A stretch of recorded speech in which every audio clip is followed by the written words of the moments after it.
চৰকাৰে জাগিৰোড গুৱাহাটী আৰু পলাশবাৰী বৰদুৱাৰত নহয় পলাশবাৰীত 3খন টাউনশ্বিপ কৰিব খুজিছে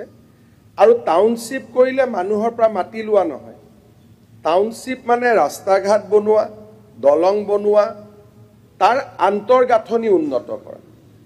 টাউনশ্বিপ কৰিবৰ কাৰণে আমি ক'ৰ পৰা মাটি লৈ মাটিত বিল্ডিং বনোৱা পৰিকল্পনা নাথাকে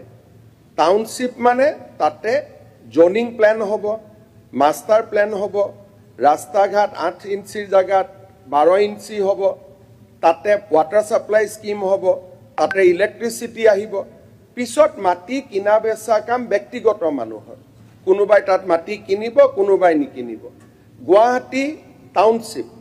কিন্তু গুৱাহাটীৰ মাটিটো চৰকাৰে কিনা নাই চৰকাৰে মাত্ৰ জোনিং প্ল্যান কৰি দিয়ে যে এইটো গ্ৰীণ বেল হ'ব এইটো এটা ট্ৰাইবেল বেল্ট এণ্ড ব্লক হ'ব এইটো কিবা হ'ব তাত গুটেইখিনি পলাশবাৰী খোৱালকুছি ব্ৰিজ কৰাৰ পিছত আৰু গুৱাহাটী বিমানবন্দৰখন আগবাঢ়ি যোৱাৰ পিছত পলাশবাৰী অঞ্চলটোৰ ডেভেলপমেণ্টৰ কাৰণে চৰকাৰে চেষ্টা কৰিছে বৰদুৱাৰ চাহ বাগিচাখনত কিছু জনজাতীয় লোক বাস কৰি আছে তেতিয়া মই চৰকাৰক এটা প্ৰস্তাৱ দিলো